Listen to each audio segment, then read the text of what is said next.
no livro do Apocalipse, capítulo de número 19, verso de número 9.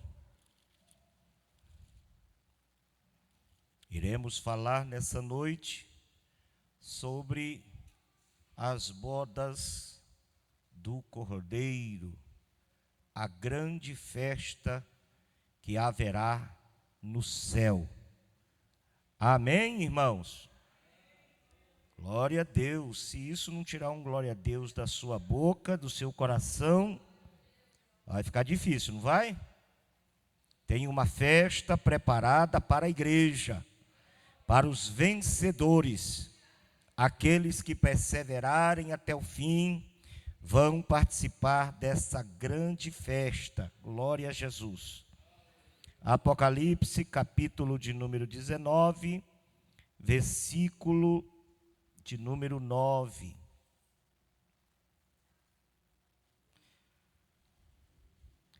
Vamos ler o versículo de número 7. Que diz assim: regozijemo-nos e alegremo-nos e demos-lhe glória, porque vindas são as bodas do Cordeiro, e já sua esposa se aprontou. Quem está pronto, diga amém, para essa festa. E foi dado que se vestissem de linho puro e resplandecente, porque o linho fino são a justiça dos santos. E disse-me: escreve, bem-aventurado aqueles que são chamados à ceia das bodas do Cordeiro. E disse-me: estas são as verdadeiras palavras de Deus. Que maravilha, glória a Jesus. Hoje eu passei uma parte do tempo em casa pensando nessa festividade. Samuel, se tiver como dar mais um pouquinho de retorno para mim, eu fico satisfeito.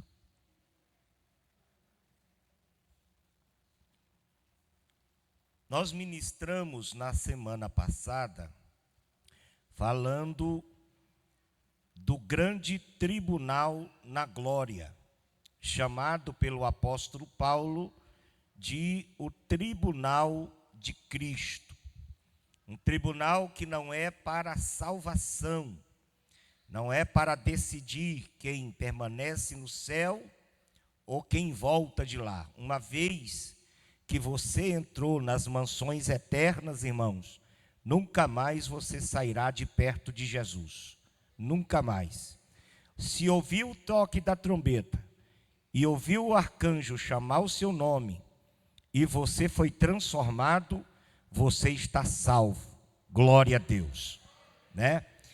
Mas eu ministrei semana passada e acredito que deva ter explicado bem para os irmãos que haverá no céu um tribunal, um julgamento, é o julgamento dos salvos. Os salvos serão julgados. E cada um vai receber de Deus o galardão por aquilo que ele fez em prol da obra de Deus, em prol dos salvos de Cristo, em prol de Cristo.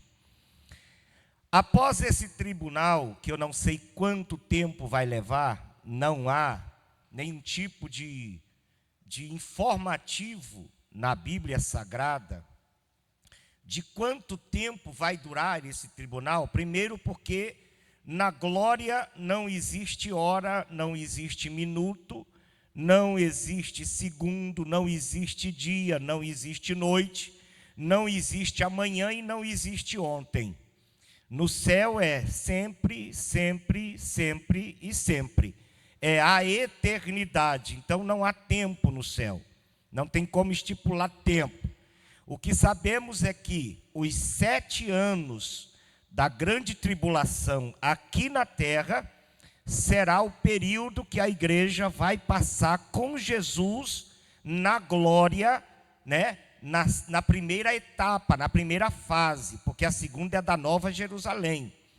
Então, diz o apóstolo Pedro que não dá para você fazer esse tipo de comentário, assim, a questão da eternidade, questão de tempo, porque o apóstolo Pedro diz que para Deus 1 ano é como 1000 anos, é como um dia. E um dia é como 1000 anos. Isso significa que esse período na glória lá é o tempo suficiente para que haja o julgamento de todos os salvos, desde o início, desde Adão até o dia do arrebatamento da igreja.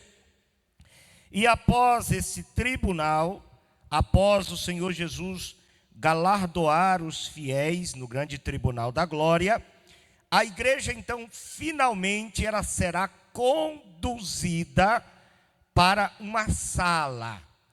Não tem como descrever como será essa sala.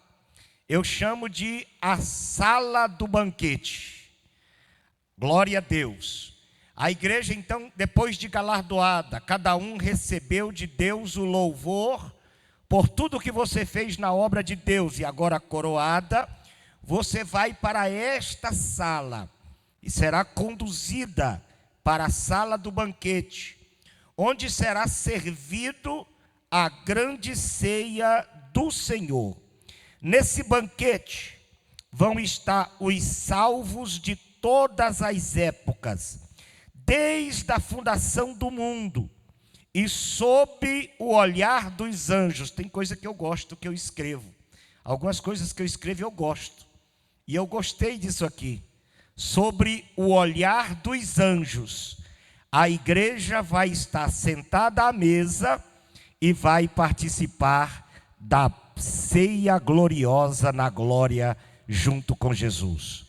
Os anjos olhando a noiva que chegou vitoriosa, vestida de branco. Lá em Lucas capítulo 13, versículo 28 e versículo de número 29, a palavra do Senhor diz assim: Jesus, depois de ter ministrado a respeito de algumas verdades, ele diz assim: ali haverá choro e ranger de dente, quando virdes Abraão e Isaque e Jacó, e todos os profetas no reino de Deus, e vós lançados fora. Jesus está falando isso aqui para os fariseus, para Israel, para os religiosos daquela época, que naquele instante estava ali o próprio Deus tentando convencê-los a respeito do reino de Deus, e eles, por suas tradições, por sua religiosidade, por sua dureza de coração, não aceitaram a palavra de Jesus. Ele está dizendo que naquele dia, esses tais vão chorar e vão ranger os dentes, quando eles verem Abraão, Isaque e Jacó, e todos os profetas no reino de Deus, e eles lançados fora. Veja o versículo 29. E virão do Oriente, e do Ocidente, e do Norte. No Norte é nós, nós somos do Norte. Do Norte, quem vai estar lá, diga amém. E do Sul, e assentar-se-ão à mesa no reino de Deus. Aleluia. Vai estar lá Isaque, Abraão, vai estar Jacó, vai estar os profetas, e vai estar você que venceu para a glória de Jesus, sentado naquela grande mesa para a glória do nome do Senhor. Amém? Irmãos, a igreja, ela almeja essa realidade. E eu sempre quero estar ministrando, de tempos em tempos eu prego sobre isso, para que os irmãos não se esqueçam de certos privilégios que a igreja terá. E um dos privilégios que eu considero e me emociono quando falo é aqui, na mesa, na sala do banquete, nas bodas do Cordeiro. A Bíblia diz que a igreja será apresentada como noiva de Cristo, e há várias referências que fala da igreja como noiva ou como esposa, tanto faz.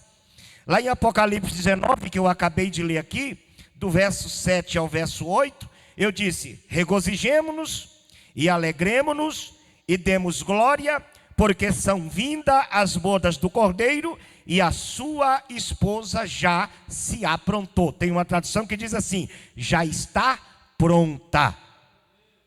Para nós que estamos vivendo as vésperas do arrebatamento, e eu disse isso quando eu falei sobre os sinais dos tempos, precisamos entender que não há mais tempo de estarmos nos preparando. Nós já precisamos estar pronto. Então vamos nos alegrar, porque a noiva já está pronta.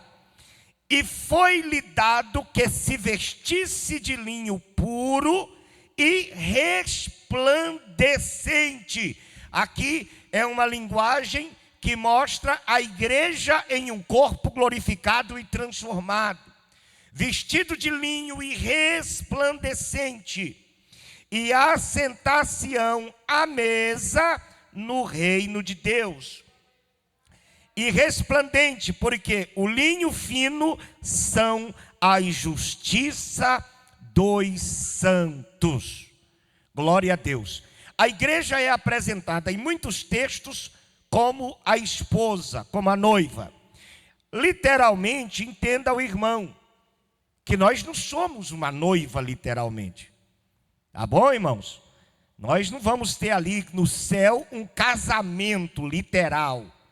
Isso aqui é uma linguagem figurada para mostrar o pacto eterno de Cristo com a igreja, que é a mesma coisa de um pacto de casamento para toda a vida.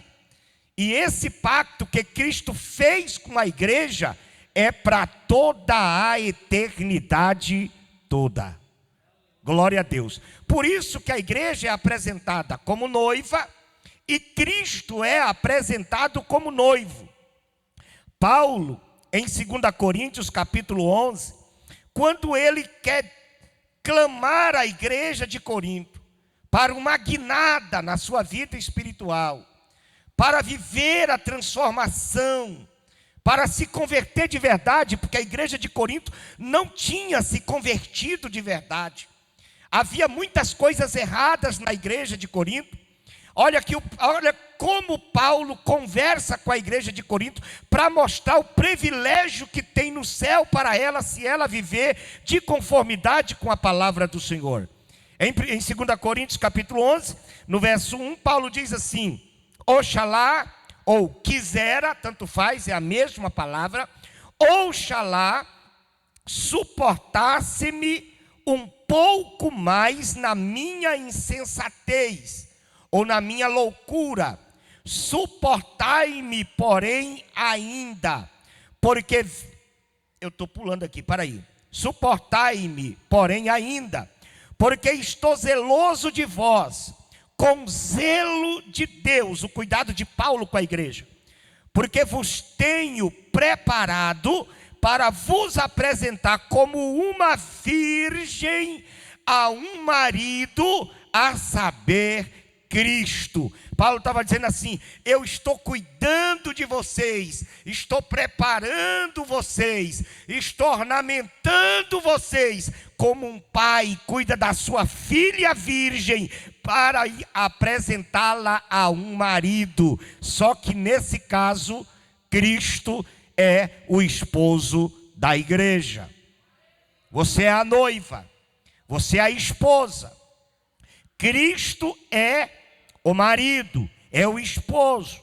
Na parábola das 10 virgens, capítulo 25, verso 1, aparece novamente a figura das virgens e aparece novamente o esposo ou noivo. Versículo 1: então o reino dos céus será semelhante a 10 virgens que, tomando as suas lâmpadas, saíram ao encontro do esposo. Interessante que o casamento de antigamente não era o esposo que ficava aguardando a chegada da noiva, né? Era a noiva que ficava aguardando a chegada do esposo. Era diferente. né? Não era igual o casamento aqui na nossa cultura. O casamento deles lá era diferente, porque a noiva era privilegiada, glória a Deus. Então, era ela que ia ao encontro do esposo. Então aqui, na parábola das 10 virgens, usa-se essa figura do casamento antigo para retratar essa verdade. O dia do encontro da igreja com Jesus será lindo, glorioso, será maravilhoso, a semelhança de um casamento. Expectativa, glória a Deus. Todo mundo feliz, todo mundo alegre. Finalmente nós veremos o rosto dele, né? Finalmente. Eu estava vendo hoje aquele rapaz cego que canta muito bem. Ele falando que, numa oração, conversando com Jesus, ele disse para Jesus, ele disse: olha, Senhor, eu não precisa me curar, não precisa curar minhas vistas, eu fico tranquilo sem ver o rosto da minha mãe, sem ver o rosto do meu pai, sem ver o rosto dos meus irmãos, sem ver a beleza dos países que eu já pisei, sem ver as cataratas do Iguaçu, né? Ele falou das cataratas do Iguaçu, com certeza alguém disse para ele da maravilha, da beleza que são aquelas cataratas. Eu vejo, eu dou conta, Senhor, de viver a minha vida sem ver todas essas coisas, mas uma coisa eu quero pedir ao Senhor, e o Senhor não me negue: no dia em que a trombeta soar, eu quero ver o teu rosto, glória a Deus. Quero ver o teu rosto. E para a noiva que está aqui, que vê tanto falar de Jesus, que eles colocam atores nos filmes, e que tem os cartazes, tem as imagens, e você sonha. Eu sei dizer uma coisa para você: naquele dia, quando você vê Jesus na sua frente, sorrindo para você, não é nada do que alguém te contou, vai ser muito mais glorioso do que alguém te contou. Agora você imagina, após o tribunal, Cristo pegando em sua mão e te conduzindo para esta sala, aonde a Bíblia diz que haverá uma mesa, e em volta dessas mesas haverá cadeiras. Que tamanho é essa mesa, irmão? Que vai caber todos os salvos de todas as épocas. E ninguém ali vai ficar em pé. Haverá cadeira para todo mundo. Cristo vem segurando, isso aqui é uma linguagem de figura, preste atenção. Cristo pega a mão da igreja e vem mostrando para ela os detalhes da glória. E entra em uma sala na eternidade. E naquela sala, com certeza, os ornamentos, aquela mesa da ceia que as irmãs preparam e fica bonito. Imagina uma mesa que os anjos prepararam com glória.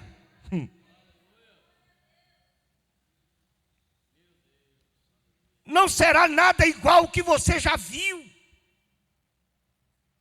O olhar dos anjos voando por cima e contemplando a igreja, e você contemplando aquele cenário espiritual e glorioso.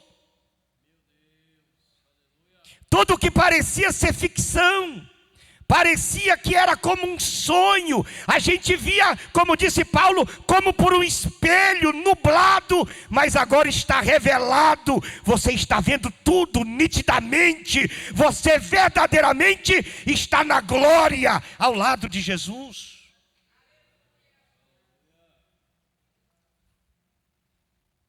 Aleluia! Por isso que em Apocalipse 22 e verso 17...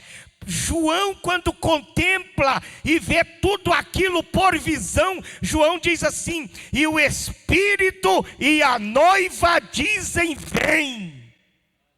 Aleluia! E quem ouve, diga: vem. E quem tem sede, venha. E quem quiser, tome de graça da água da vida. Ora vem, Senhor Jesus.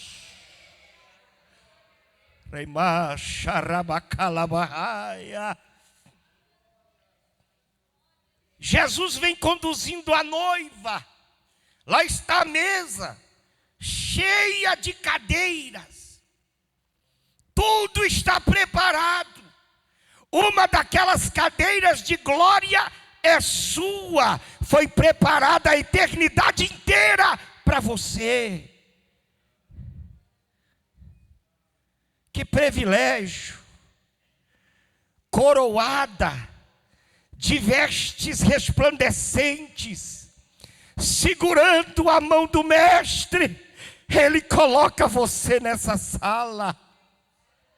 Agora veja o que diz aqui em Apocalipse, aleluia, versículo de número 5, capítulo 3 e versículo 5, coloca aí e os irmãos acompanhem a leitura.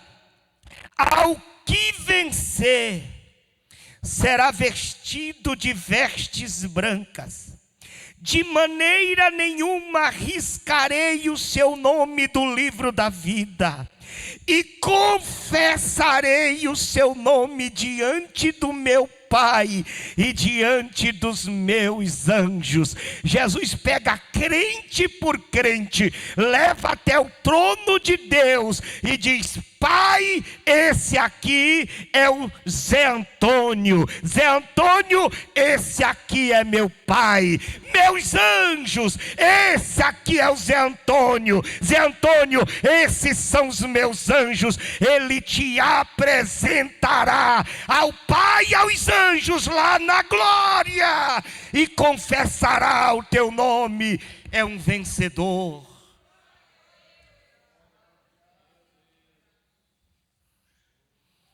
Ele vai dizer: Pai, aonde muitos caíram, Ele venceu.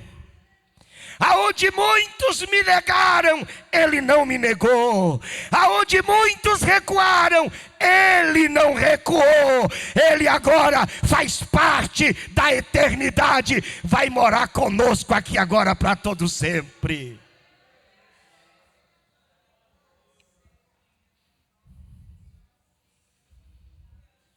Deus vai olhar no seu rosto, e você olhar no rosto de Deus. Tem uma teologia aí que diz que nós não vamos ver Deus. Diz que Cristo também não pode mais ver Deus, porque é Deus relativo. Uma vez que Cristo, e eu tenho medo dessa teologia vir para o nosso lado, uma vez que Cristo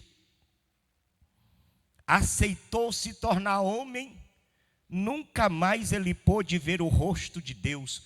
Foi uma das renúncias que Cristo aceitou ter, não ver mais Deus.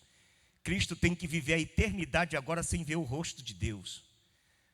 Um dos pastores que defende essa teologia parou comigo lá na convenção e tentou de todos os jeitos me persuadir que nós não vamos ver Deus.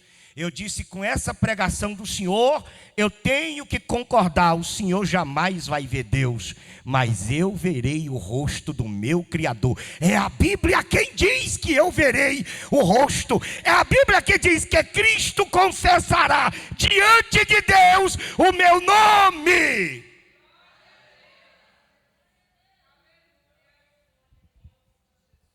Aleluia! Em Lucas 12, verso 8 diz: e digo-vos que todo aquele que me confessar diante dos homens, também o Filho do Homem o confessará diante dos anjos de Deus. Capítulo 10, verso 32 do Evangelho de Mateus: portanto, qualquer que me confessar diante dos homens, eu confessarei diante de meu Pai que está nos céus. Fosse uma apresentação formal igual a nossa aqui, muito prazer, eu sou Deus, irmão Osmar, muito prazer, eu sou o Osmar. Bem-vindo ao meu reino. Possui por herança o que está preparado desde a fundação do mundo. Aleluia. Essa cerimônia de apresentação será gloriosa. A igreja, após essa apresentação, se assentará à mesa de Cristo para ceiar com Ele. Na última ceia, Jesus disse aos discípulos: em verdade, eu vos digo, que não beberei mais do fruto da vide, a não ser naquele dia, que eu beberei novo convosco, no reino de meu Pai. Dá para você imaginar, vamos dizer assim, a ansiedade de Cristo, ao ver a mesa estar sendo preparada, e Ele aguardando com ansiedade a sua entrada na glória. E enquanto Ele está preparando a mesa, Ele diz: eu vou preparar tudo lá em cima, eu vou preparar lugar, vocês ficam tranquilos, eu vou arrumar o que tem de arrumar, vou preparar o que tem de preparar. E enquanto Ele está preparando esse grande banquete, o Espírito Santo está aqui, a tiracolo de cada crente, dizendo: vença, vença, você precisa vencer, tem uma festa te esperando, tem uma festa te esperando, tem um banquete te esperando, Deus está te aguardando na glória. Vença! Triunfa, seja vitorioso, crente. Não se venda, não se rompa, não se corrompa, não se misture, não se leve, não se deixe ser levado pelas influências do secularismo do tempo presente. Porque o dia que a trombeta soar e você ser transformado e você entrar na glória, você vai ver que valeu a pena ser fiel ao Senhor.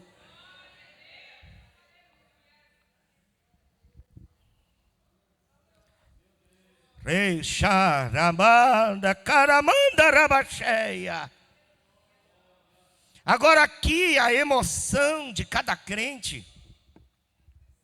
E eu vejo isso não em todos, mas em alguns crentes. Eu consigo ver isso. Na hora que o obreiro pega aqui o pão, ou pega o cálice, e leva para algum dos irmãos, daqui eu observo, eu vejo as lágrimas rolando. Quando o irmão diz: isso é o meu corpo, que foi partido por vós.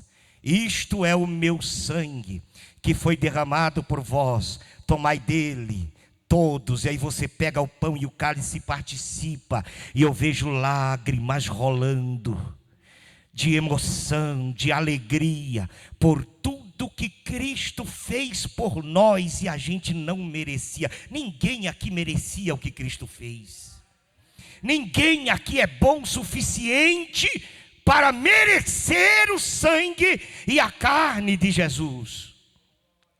Mas a sua misericórdia nos alcançou, a sua bondade nos redimiu, aleluia, a sua compaixão e o seu amor fez com que Ele me adotasse para ser filho, herdeiro de Deus. Aleluia! Agora lá naquele dia, sentado à mesa, vai vir alguém com uma bandeja. Eu queria saber o que é que vai ser servido lá. Tudo indica que é uma ceia. Aleluia! Mas naquela ceia, você sentado, não será os anjos que vai trazer a ceia até você. Não vai ser escalado alguns obreiros para ministrar a ceia. A Bíblia diz que Cristo servirá a igreja naquele dia. Ele vai servir os vencedores. Aleluia!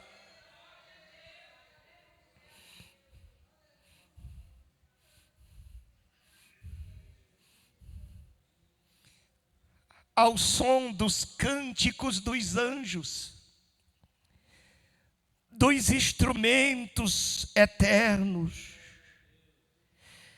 coral cantando cantando em uma voz que você ainda não ouviu nessa terra. Não essas músicas que a gente vê aí, recheada de psicologia, recheada de autoajuda. Não, não, não, não. São cânticos que exaltam a glória de Deus, que exaltam o soberano. Cânticos que a gente se arrepia, estarão sendo cantados. E aí Jesus vai servindo um por um. Todos os vencedores receberão naquele dia, das mãos do Mestre, a grande ceia. Glória a Deus.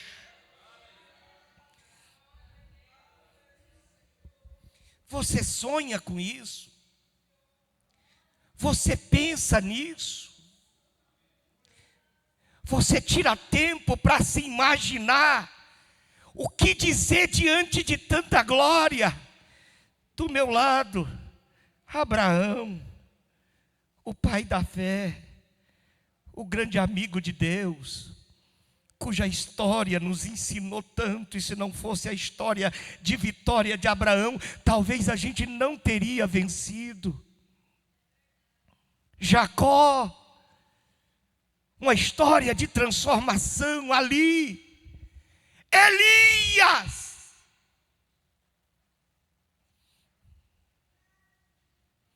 Pedro, Tiago, João,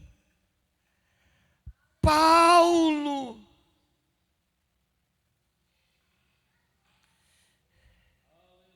Spurgeon, John Wesley, Carlos Wesley, Whitefield, Edwards, Moody, Daniel Berg, Gunnar Wingre, que mudou a história do Brasil com o evangelho pentecostal, bem ali do meu lado, e eu olhando para ele. Os vencedores da minha época, pastor Laércio, meu companheiro, meu pai, tinha Zé de Lima, que pregou para mim, que me convenceu a aceitar Jesus. Tia Vani, pastor Donizete Reinaldo,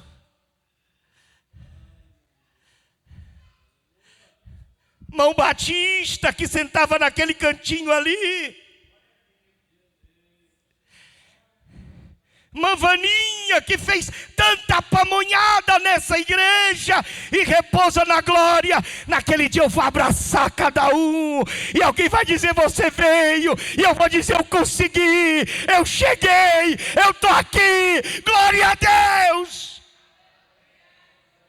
Você para pensar nisso.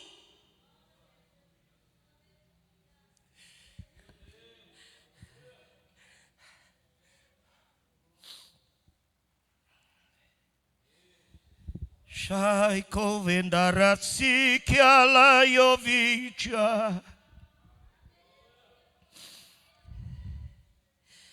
A gente não terá palavras diante de tanta glória. Cristo sorrindo, feliz, a igreja cantando. E o mais importante, hoje eu estava pensando, eu sentado naquela cadeira e vendo esses rostos, vai ser uma alegria imensa. Não sei descrever, mas muito mais feliz eu vou ficar se ali de um lado eu vi a Elissama, o Samuel, o André, a Júlia, Eloá, Elise, os pequeninos que estão vindo aí, que se chega antes do arrebatamento.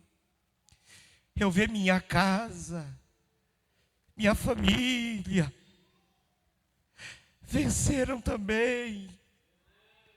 Conseguiu entrar.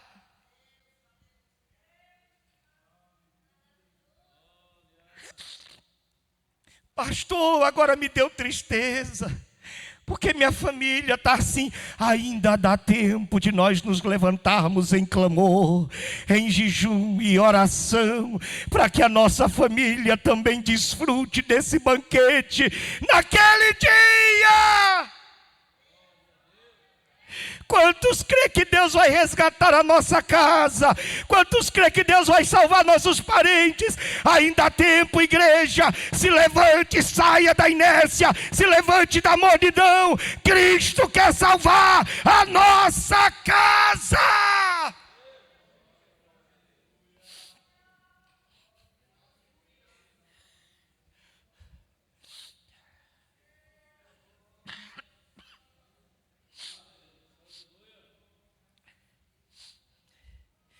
Oh, bendito é o nome de Jesus. Mas você vai estar lá em nome de Jesus. Só os que vão estar lá. Ah, irmão, é fácil, pastor divino? Não. Ah, nunca foi fácil, principalmente nessa era da mentira. Eu ouvi o comentário de um pastor falando, e eu concordo plenamente com ele. A volta de Jesus não será precedida por um avivamento. Não vai haver um grande avivamento no Brasil, como alguém pensa, pensando que esse avivamento vai preparar a igreja para o arrebatamento. O avivamento que o Senhor mandou para a igreja já aconteceu no dia de Pentecostes. E esse avivamento, ele vem apenas se renovando de tempos em tempos. Mas no tempo do fim não haverá avivamento. O sinal que a igreja precisa entender, que nós estamos vivendo a véspera do avivamento, do arrebatamento, não é avivamento. O que é que marca a vida de Jesus? A mentira. O crescimento dos falsos profetas. O evangelho distorcido da verdade que está sendo pregado. Essas mensagens que induz o crente apenas a querer as coisas da terra, as coisas aqui de baixo.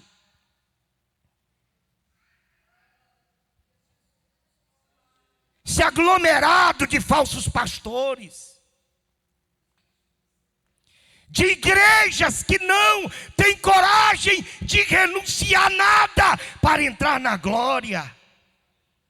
Não abre mão da vida velha, não abre mão do pecado, não abre mão da mentira, não abre mão das vaidades e estão querendo o céu.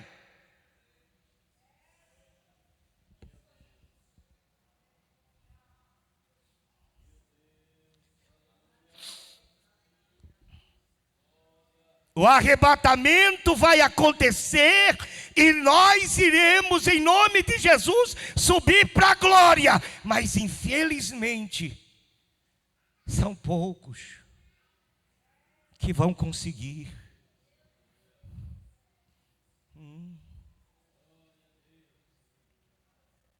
Mas se depender de mim, eu vou continuar pregando o céu. Vou continuar falando da festa das bodas do Cordeiro. Vou continuar falando que vale a pena você renunciar o pecado e o mundo. Você viver uma vida de renúncia, uma vida de santidade, para que naquele dia você entre os portais eternos e gloriosos. Bendito seja o nome do Senhor. E se assente naquela mesa para ceiar com os salvos de todos os tempos. É a maior ceia de toda a história. De toda a história, a maior ceia. Aquilo que foi pregado pelos verdadeiros pastores vão acontecer naquele dia lá na glória. Amém, irmãos? Você ainda almeja essa realidade?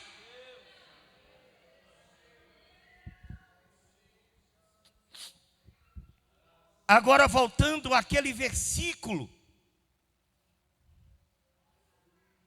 que Jesus mencionou em Lucas 13, versículo 29, quando ele disse: ali haverá choro e ranger de dentes, quando virem Abraão, Isaque e Jacó sentado à mesa no reino de Deus, e vós lançados fora.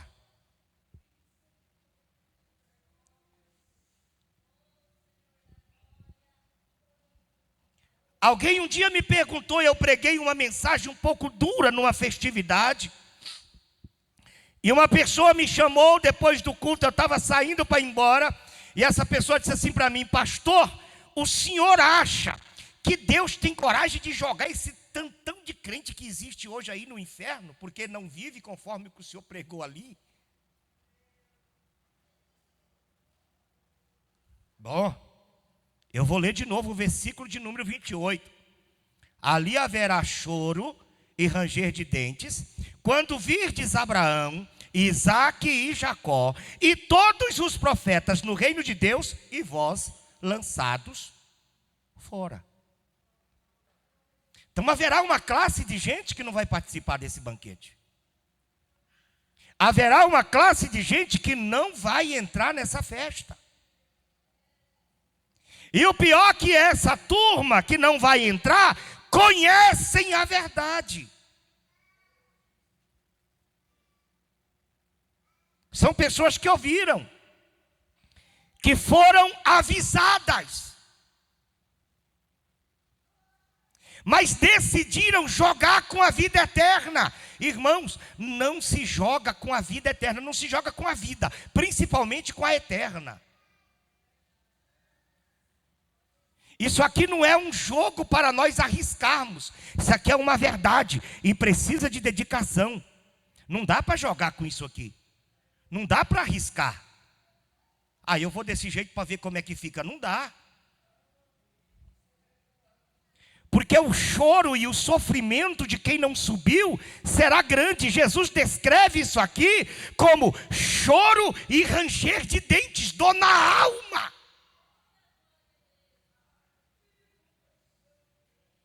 Porque para os que sobem e estão sentados à mesa e vão participar desse banquete, para você é alegria, é gozo, é aleluia. Você vai dar glória a Deus, você vai abraçar Jesus, você vai abraçar seus entes, pessoas que partiram, foram fiéis à obra de Deus, foram fiéis a Cristo. Essas pessoas serão abraçadas, mas existirá pessoas do nosso convívio que infelizmente não vai subir, não vai estar lá, vão estar aqui, e eu vou falar sobre isso semana que vem.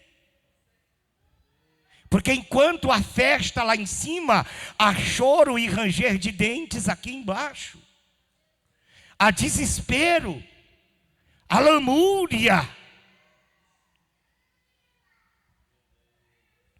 E numa introdução rápida aqui, eu quero vos convidar para a palavra que o apóstolo Paulo falou. Aliás, o apóstolo João, em Apocalipse 22, 14 e 15. Por favor, coloque aí Apocalipse 22, 14 e 15. A igreja leia, e eu vou ler aqui esses versículos, essas referências, e nós vamos concluir a palavra. Vamos lá, todo mundo, 1, 2, 3...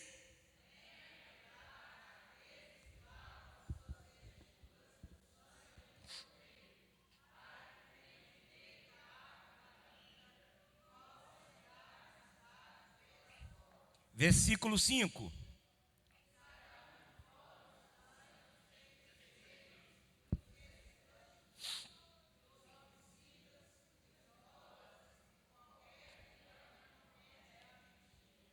Qualquer que ama e comete a mentira ficarão de fora. Quem vai ficar de fora, pastor? Os cães. Quem são os cães, pastor, que não vai entrar para o banquete daquele dia?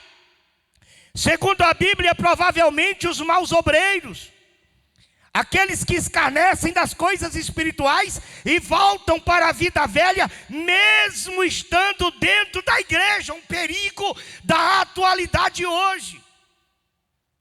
Paulo chama os falsos obreiros de cães.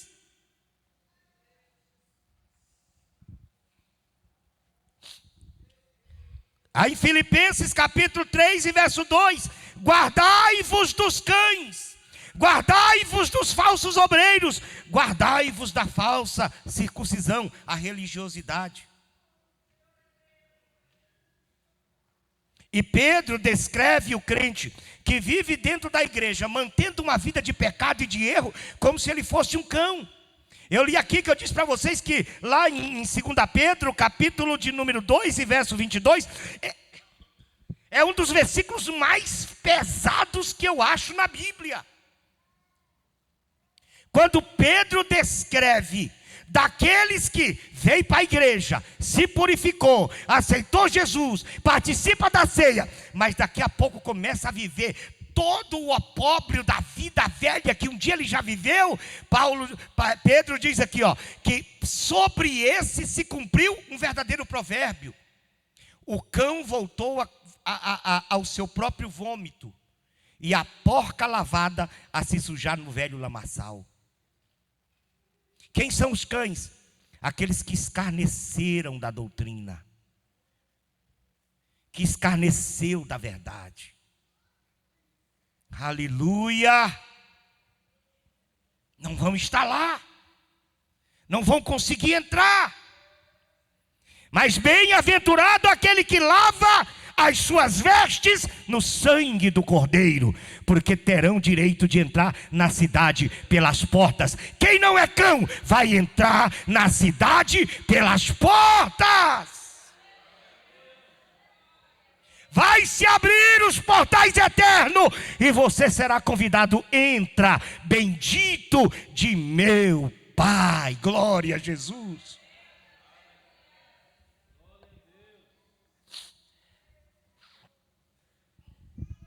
Quem vai ficar de fora? Segundo o que está em Apocalipse, os feiticeiros, aquele que usam as coisas espirituais para convertê-las em superstições.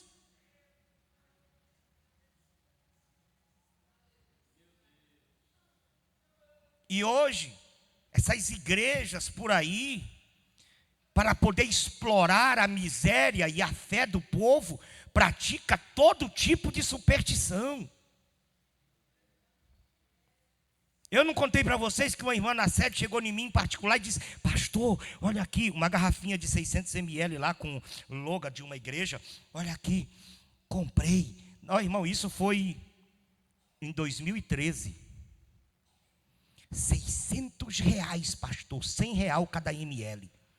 Irmã, que remédio é isso aí? Não é remédio não, é água do Jordão, que trouxeram para mim de Jerusalém, para me esborrefiar a minha casa, porque minha casa vai ser abençoada. Falei: irmã, pelo amor de Deus, minha filha, onde é que você estava com a cabeça? Por quê, pastor? A água do Jordão não é sagrada? Não, irmã, se a água do Jordão fosse sagrada, Israel era crente. Aquele menino que banha no Jordão todo dia lá, falava língua estranha. A água do Jordão é como qualquer água. Sagrado é o sangue de Jesus sobre a sua vida. Sagrado é o nome de Jesus na sua casa. Aleluia!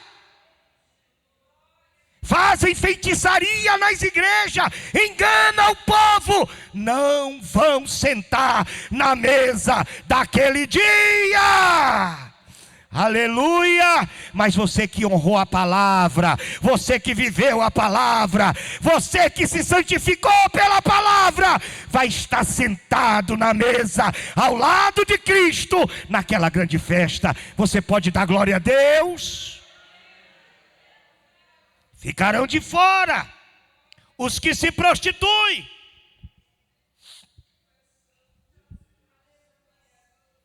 O termo pode referir-se tanto à venda do corpo, uma pessoa de vida livre, quanto a qualquer tipo de relação sexual fora do casamento.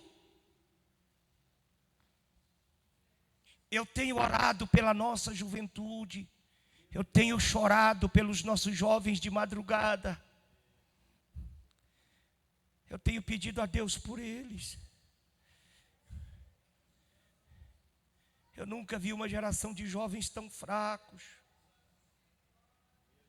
Saiu uma estatística agora aí, David, que 78% das moças da igreja não casa virgem. Criadas e crescidas na igreja não casa virgem. Que 90% dos jovens da igreja não casa virgem. Vive uma vida de namoro como se fossem casados.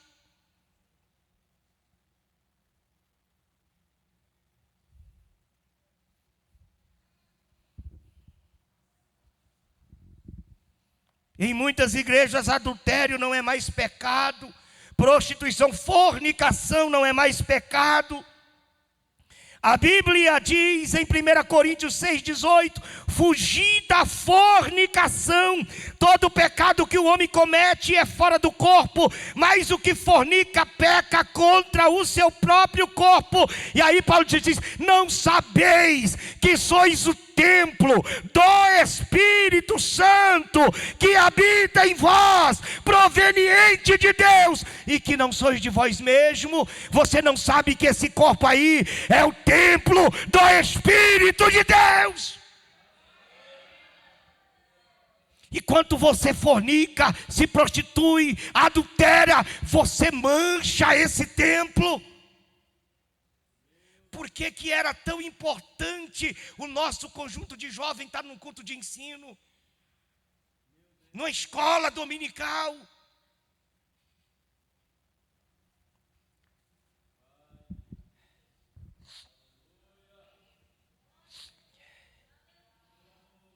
Aleluia! Por que que eu estou pregando sobre isso? Porque ainda há tempo. Porque as coisas ainda podem mudar. Porque essa situação pode ser revertida. Não há obra que o meu Deus não faça. Nada é impossível para meu Deus. Se nós orarmos, igreja, Deus vai agir.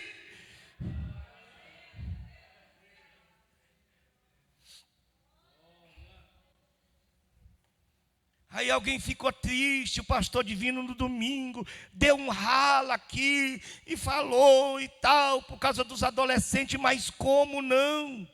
Se eu conheço essas coisas, se isso está na minha cabeça 24 horas, se o Espírito fica aqui no meu coração dizendo: fala, fala, diz para eles, o inferno é terrível, a glória é melhor, há uma festa esperando os salvos, prega! E eu tenho que pregar, e eu tenho que chamar a atenção. Não é enjoo, é amor.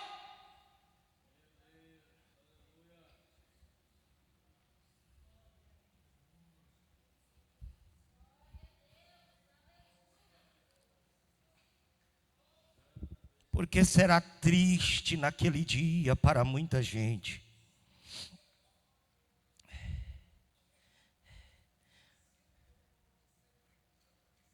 Os idólatras, tanto os que adoram imagem de escultura, como aqueles que colocam objetos de pessoas acima de Deus. Hoje, pelo amor de Deus, gente, eu não consigo aceitar esse negócio, eu não dou conta de me acostumar com isso. Ou Jesus me leva, ou vai ficar difícil para mim morar nessa terra, porque eu não estou dando conta mais. Eu não consigo aceitar um cantor gospel dentro de um salão cheio de gente, com luz vermelha, amarela, preta, fumaça, e aquele negócio. Aquilo para mim não é culto, aquilo para mim não adora a Deus, aquilo para mim é show, aquilo para mim é culto ao homem. Eu não aceito isso na minha alma, eu não me conformo com isso, eu não me adapto a esse sistema.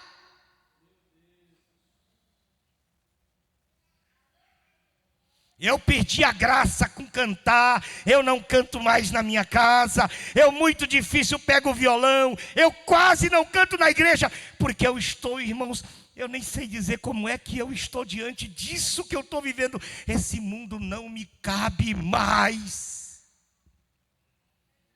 Essa idolatria ao homem. Os ambientes espirituais sendo transformados em ambientes de entretenimento.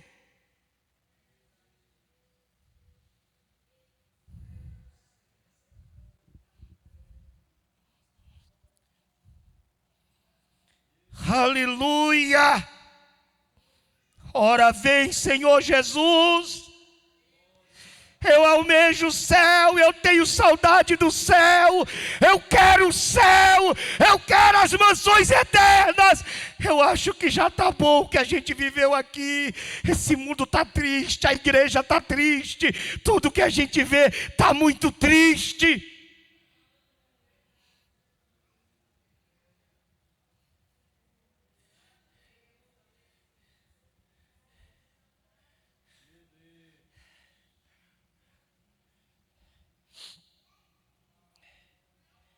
Aleluia. Ficarão de fora os cães, os feiticeiros, os que se prostituem, os homicidas, aqueles que matam, não só fisicamente, mas matam espiritualmente, porque não guarda a boca, se mete demais na vida dos outros. Fala demais do que acontece na casa alheia, na vida alheia. Eu não sei porque que a gente tem mania de ver o defeito dos outros e ficar passando para as outras pessoas o defeito dos outros. Se eu não posso ajudar, se eu não posso socorrer, então não posso também ser o agente que vai terminar de matar aquela alma que está distanciada. Gente, pelo amor de Deus.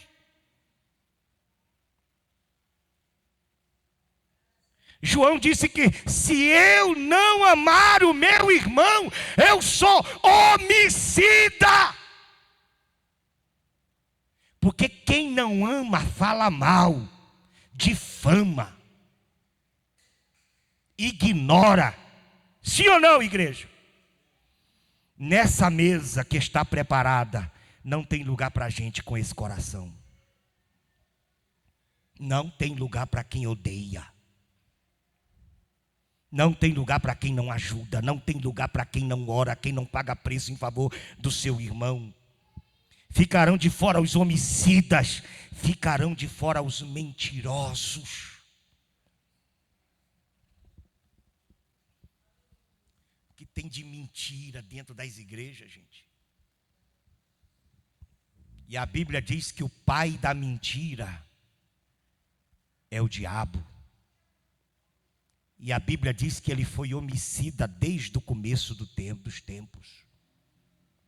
E se o diabo é o pai da mentira, quem mente é filho do diabo. Que tudo que sair da sua boca seja para a edificação, seja para a glorificação do nome de Jesus, seja para ajudar alguém que precisa de socorro. Que as suas palavras, o escritor disse assim, a minha língua é como a pena de um destro escritor.